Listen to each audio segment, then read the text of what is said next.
Hi అండి, welcome to our channel. ఈరోజు చోళల పకోడీ ఎలా చేయాలో చూద్దాము. పిల్లలకు స్కూల్ నుంచి రాగానే ఇలా స్నాక్స్గా రెడీ చేసి పెడితే పిల్లలు ఇష్టంగా తింటారు. అలాగే హస్బెండ్స్ కూడా డ్యూటీ నుండి వచ్చేసరికి ఇలా వేడివేడిగా చేసి పెడితే వాళ్ళు కూడా ఇష్టంగా తింటారు. ఇది ఎలా చేయాలో చూద్దాము. మరి నేను చోళలు ఒక గ్లాసు తీసుకొని ఒక 5-6 గంటల పాటు నానబెట్టుకున్నాను. ఇలా నానబెట్టుకొని శుభ్రంగా కడిగి కుక్కర్లోకి వేసుకోవాలి. అవి మునిగేంత వరకు నీళ్ళు పోసుకొని ఒక 2-3 విజిల్స్ వచ్చేంత వరకు ఉంచుకోవాలి. ప్రెషర్ అంతా పోయిన తర్వాత ఇలా ఉడకాలండి చోలే.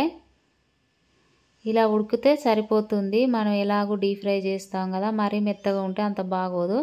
ఇప్పుడు పూర్తిగా చల్లారాక చోలల్లోకి కొద్దిగా శనగపిండి, బియ్యపు పిండి, అలాగే కారం, టేస్ట్ సరిపడా ఉప్పు వేసుకొని అంతా కలిసేటట్టు కలుపుకోవాలి, వాటర్ వేయకుండానే.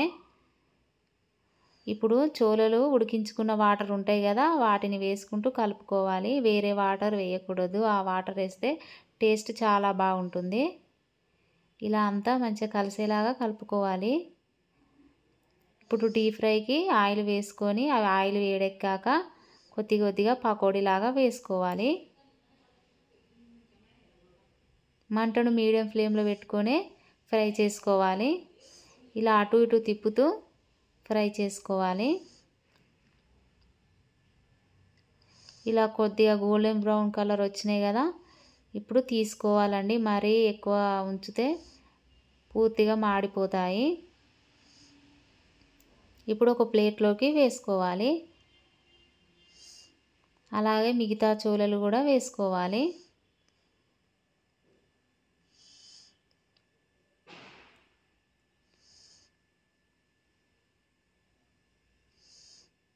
అటు ఇటు తిప్పుతూ ఫ్రై చేసుకోవాలి.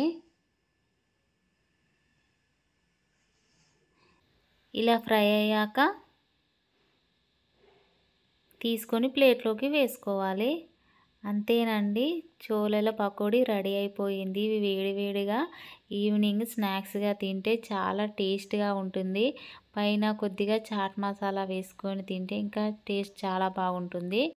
పిల్లలకి బయట నుంచే తెప్పించే అవసరం లేకుండా ఇంట్లోనే ఇలా స్నాక్స్ రెడీ చేసి పెడితే పిల్లలు ఇష్టంగా తింటారు. అలాగే హెల్త్కి కూడా చాలా మంచిది. మరి ఈ రెసిపీ నచ్చిందా? నచ్చితే ఒకసారి మీ ఇంట్లో ట్రై చేసి ఎలా వచ్చిందో కామెంట్ బాక్స్లో కామెంట్ చేయండి. అలాగే ఒక లైక్ చేయండి, సబ్స్క్రైబ్ చేసుకోండి. పక్కన ఉన్న బెల్ గంటను మాత్రం క్లిక్ చేయడం మర్చిపోకండి. Thank you for watching.